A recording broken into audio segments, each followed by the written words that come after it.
enjoyed the footage from a little over 3-mile trek through the snow. And I learned something. It's kind of the longest trip so far with these snowshoes. And after about 2 miles, whether I was walking on a trail or off into the snow, these ice cleat things, especially on the toe section, because they pivot, starts to hurt a little bit after a mile. When it starts to hurt, it's you know what, I don't care. I was out enjoying the weather.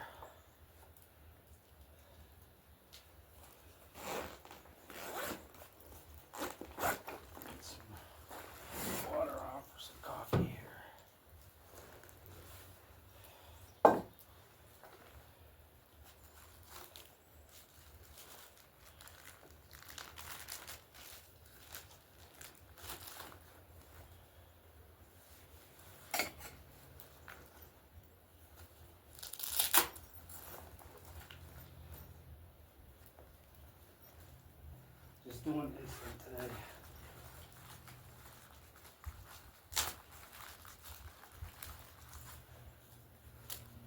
Hopefully I'm not cut off. If I am, so be it.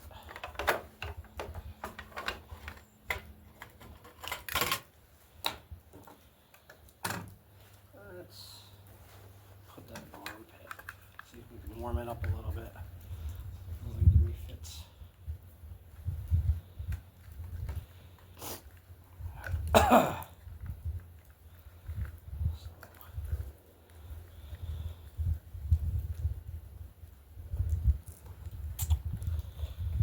Oh my goodness.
It's warmer today. It's actually above freezing. So that's a little bonus.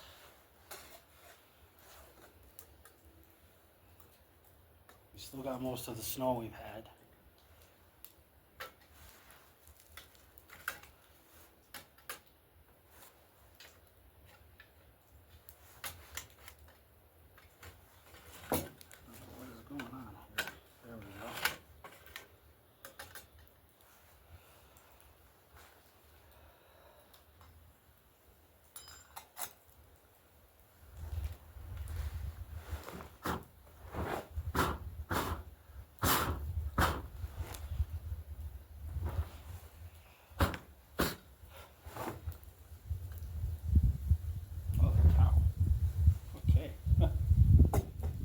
So, point of the video is survival stuff.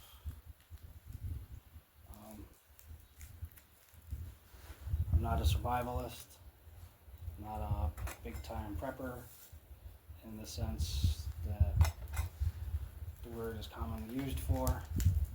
I am an outdoors person who loves to go outdoors and do stuff. And over my years of doing that, I have developed some skills.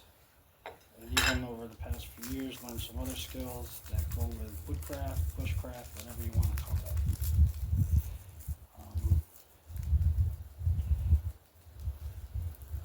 Personally, I think there's a big difference between being a survivalist and being a bushcrafter.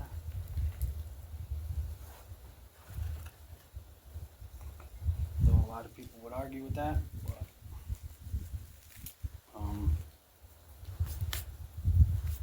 that's okay. I don't care.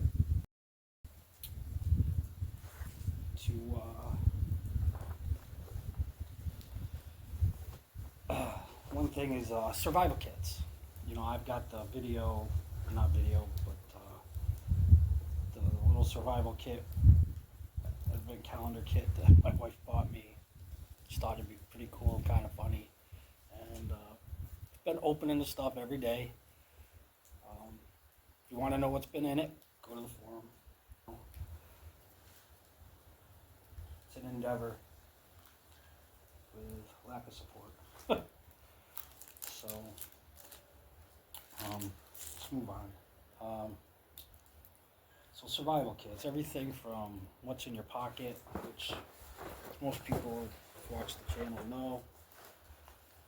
What's in my pocket is usually, I always carry some kind of a fixed blade knife or a pocket knife if I can't have it.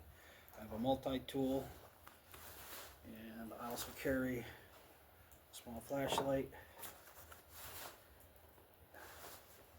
a scraper, and a ferro rod.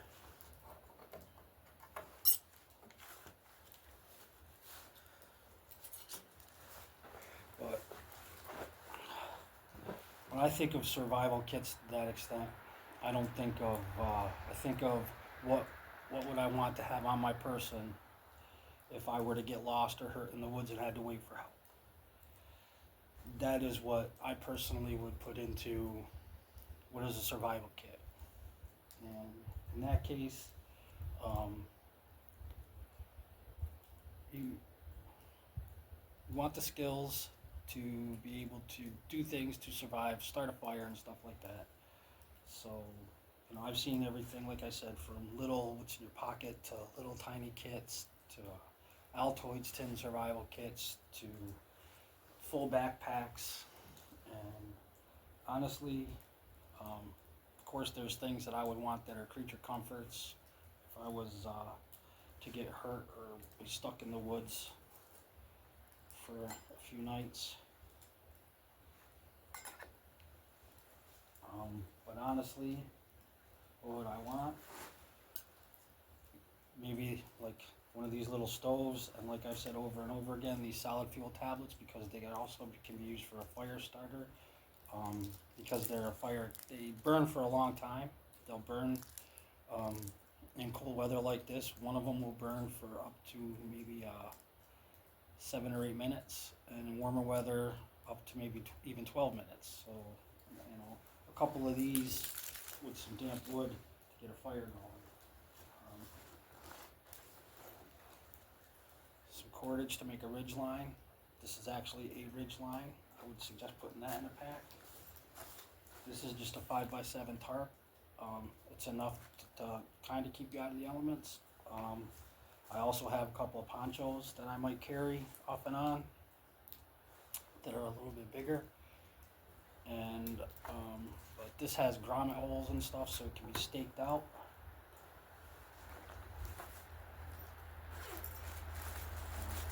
Something like this in your pack is always a good idea. Some tea, hot chocolate, coffee, maybe some bouillons.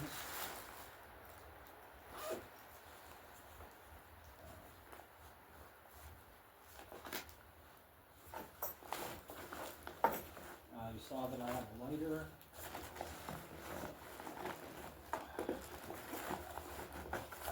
Some kind of a small first aid kit. This has a razor blade, some tick pullers, different bandages and stuff like that.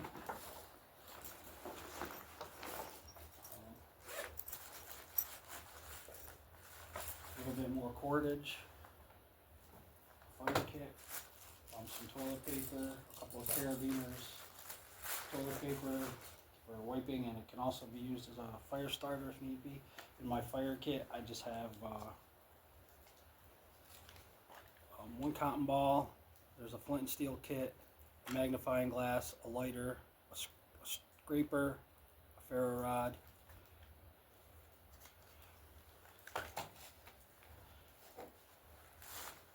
and really that's it. Your goal is to get by for those few days. So help gets to you. Fishing kits and stuff like that, or a small fishing kit is a good idea. Snares and stuff like that. In a survival situation like that, I guess it would be different, but like, check your regulations because we live in weird times, and you might get in trouble for doing stuff like that, even though it was to save your life or to sustain you until help arrived. There's a lot of states that don't allow that kind of stuff. A fishing kit, if you're around water, that's the other thing is, everything is based on that you'll find water, and the Adirondacks is known for having tons of lakes, thousands of lakes and ponds and streams and stuff like that. But there's also areas where you can go a long ways and not find water, not springs or little streams or anything. So that would be the biggest thing, because you could get by a couple of days without water and food. So the biggest thing I would want to be able to do is to be able to make shelter and fire.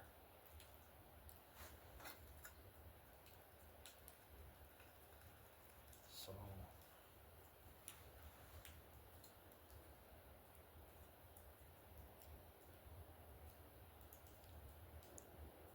that is bloody hot. So that's it for this one. Just, you don't need to carry 80 pounds of gear. Depending on, if you have kids and stuff like that, things are going to be different. I don't carry a tourniquet because in an emergency I could use my belt, and then I can use some cordage to keep my pants up. Or, for this pack, I actually have a strap here on the bottom. It's a waist strap. I have 3 packs like this, and I don't use the waist straps on any of them, so if I happen to have that pack,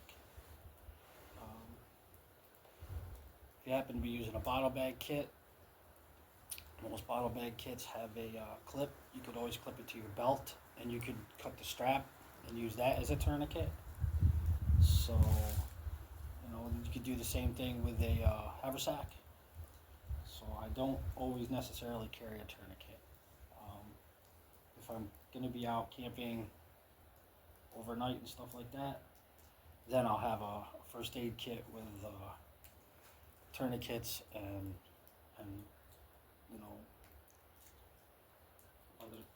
other first aid stuff. I don't know if any of this made sense.